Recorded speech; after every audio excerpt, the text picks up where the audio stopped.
Hello friends, the Ayurvedic mentor या YouTube चॅनलमध्ये आपलं स्वागत आहे. तर आपण लास्ट लेक्चरमध्ये आपण संस्कृत पेपर 1चं जे आपण प्रिवियस इयर क्वेश्चन्स येतं ते ॲनालिसिस केले आणि त्यानुसार आपल्याला कसा पेपर येणार आहे, कसे क्वेश्चन विचारले जातात, जे टॉपिक आपण आता शिकत आहे त्या टॉपिकवर क्वेश्चन कसे विचारले जातात ते बघितलं. आता आपण पेपर 2चं ॲनालिसिस करू की या पेपर 2मध्ये क्लिअर करायसाठी आपल्याला कसा स्टडी करावा लागेल, कसं करावं लागेल. ठीक आहे. तर आता आपल्याला फर्स्ट आपल्याला माहिती आहे की 20 मार्काचे MCQ येतात आयुर्वेद इतिहासावर. तर पेपर 2मध्ये आयुर्वेद इतिहास आपल्याला करून जायचंच. 20पैकी आपल्याला 10 ते 12 मार्क आपल्याला इझिली भेटून जाऊ शकतात. आता आपण पहिल्यांदा बघू. आता आपले 3 इयरचे लास्ट 3 इयरचे पेपर येतं. विंटर 23चे, समर 23चे आणि समर 24चे. ठीक आहे. तर आता पहिला क्वेश्चन आपल्याला पद्धतछेद आणि शब्दरूप धातुरूप आपल्याला नाही का श्लोक दिला जाते, त्याच्यात काही शब्द अंडरलाईन राहतात, त्याचा आपल्याला पद्धतछेद करायचा, त्याचा शब्दरूप लिहायचे, धातुरूप लिहायचे आणि आपल्याला एक्सप्लेन करायचं. ठीक आहे.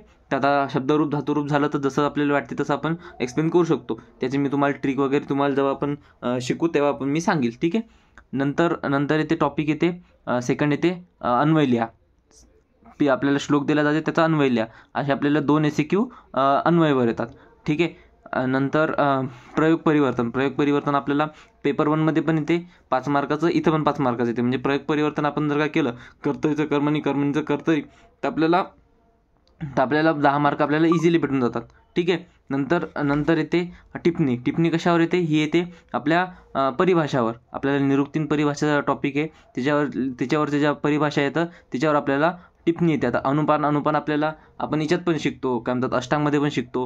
हे टॉपिक जे टिप्पणीचे राहतात ते आपल्याला आता जसं दृश्य प्रकृती आपण हे सर्व आपल्याला याच्यात पण येते, क्रियामध्ये येते, अष्टांगमध्ये येते, पदार्थामध्ये येते. हे सर्व ते तिथलेच टॉपिक येतात. आपण व्यवस्थित केलं, तिथं केलं का इथं केलं का सारखंच पडते. ठीक आहे. तर आपण असं नाही म्हणू शकत की बस संस्कृतचा टॉपिक येतं आपल्याला काही येतच नाही. हे तर आपल्याला तसं पण येतेच. ठीक आहे. नंतर येते निरुक्ती. एकदम इझी आपल्याला 13 का 15 अशा निरुक्त्या दिलेल्या आहेत. त्या निरुक्त्या आपल्याला पाठ करायच्या, त्याचे पर्याय शब्द पाठ करायचे. आता आत्मा तर आपल्याला हे SCQसाठी विचारलं जातं 5 मार्कासाठी. तर आपल्याला याचे पर्यायवचन आपल्याला 4-5 लिहिणं अपेक्षित आहे. 4-5 पर्यायवचन, त्याची निरुक्ती वगैरे आणि आत्माची थोडीफार माहिती आपल्याला लिहिणं अपेक्षित आहे. त्याच्यासाठी 5 मार्कासाठी. नंतर संस्कृत भाषा अनुवाद. ही नाही का आपल्याला पंचतंत्राच्या कथा दिलेल्या आहेत 5. तर त्याचा हा मराठी आपल्याला दिलेलं राहते. आपल्याला त्याचं संस्कृत भाषेत लिहायचं. तर याचं मी तुम्हाला ट्रिक सांगेल कसं काय करायचं. ट्रिक इन द सेन्स म्हणजे तुम्हाला ॲनालिसिस करायचं की आपल्याला कसं करू शकतो आपण. एका साईडकडं मराठी सारांश ठेवायचा, एका साईडकडं संस्कृत सारांश ठेवायचा. मग ॲनालिसिस करायचं किंवा कुठून कोणता लाईन स्टार्ट होती, तर आपल्याला त्या हिशोबाने आपण स्टडी करू शकतो. ठीक आहे. त्या हिशोबाने मग आपल्याला लिहिता येते. त्याच्यात 5पैकी आपल्याला तीन आरामात 3-3.5 मार्क आपल्याला इझिली भेटू शकतात. ठीक आहे. नंतर इथे मातृभाषा अनुवाद. आपल्याला श्लोक दिला जाईल. हा श्लोक जास्त करून वैद्यकीय सुभाषितमचा विचारला जात आहे. तर आता हे आपण वाचलेला असो नसो, आपल्याला थोडंफार आपण संधी शिकतो, समाज शिकतो, आपल्याला विभक्तीची माहिती राहते. तर त्यानुसार आपल्याला हा थोडाफार तरी ट्रान्सलेशन करता येते. याच्यातून आपल्याला 2-2.5 मार्क आपण याच्यातून पण घेऊ शकतो. ठीक आहे. हे झाले आपले 8च्या 8 SCQ बद्दल. नंतर येते LAQ. फर्स्ट LAQ कशावर विचारलं जाते? आपल्याला पद्धतछेद दिला जातं, एक परिच्छेद दिला जातं, एक पॅराग्राफ दिला जातो आणि त्याच्यावर आपल्याला 5 प्रश्न विचारले जातात. या 5 प्रश्नाला एका प्रश्नाला 2-2 मार्क. ठीक आहे. तर एकदम इझी आपण जसं 10वीत करतो, आपल्याला पॅराग्राफ दिला जाते, त्याच्यावर उत्तर लिहायचे, त्याचे उत्तर पॅराग्राफमध्ये राहतात. म्हणजे तुमच्या समोर उत्तर आहेत, फक्त तुम्हाला इथून शोधून इथे लिहायचे. फक्त लिहिताना संस्कृतमध्ये लिहायचे. ते पण लिहिताना मी तुम्हाला सांगतो तेच वाक्याचा उपयोग करूनच आपल्याला लिहायचं. ठीक आहे. नंतर इथे टिप्पणी सेम जसं तिथं विचारलं. म्हणजे परिभाषावर आपल्याला तीन टॉपिक आले. म्हणजे 15 मार्क आपल्याला फक्त परिभाषावर येतं. 15 मार्कात आपण इझिली लिहू शकतो. 15पैकी आपल्याला 10-12 इझिली पडून जातात, काही इतकं हार्ड नाही.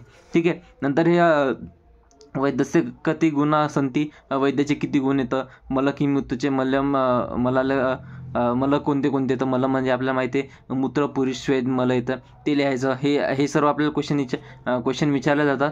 तर आपण व्यायाम केव्हा करायचं पाहिजेत, काय येतं, शरीर दोषांना परमौषधम लिखत. तर ते आपण व्यवस्थित वातदोषाचे गुण, वातदोषाचा आपल्याला श्लोक आहे ते लिहायचा.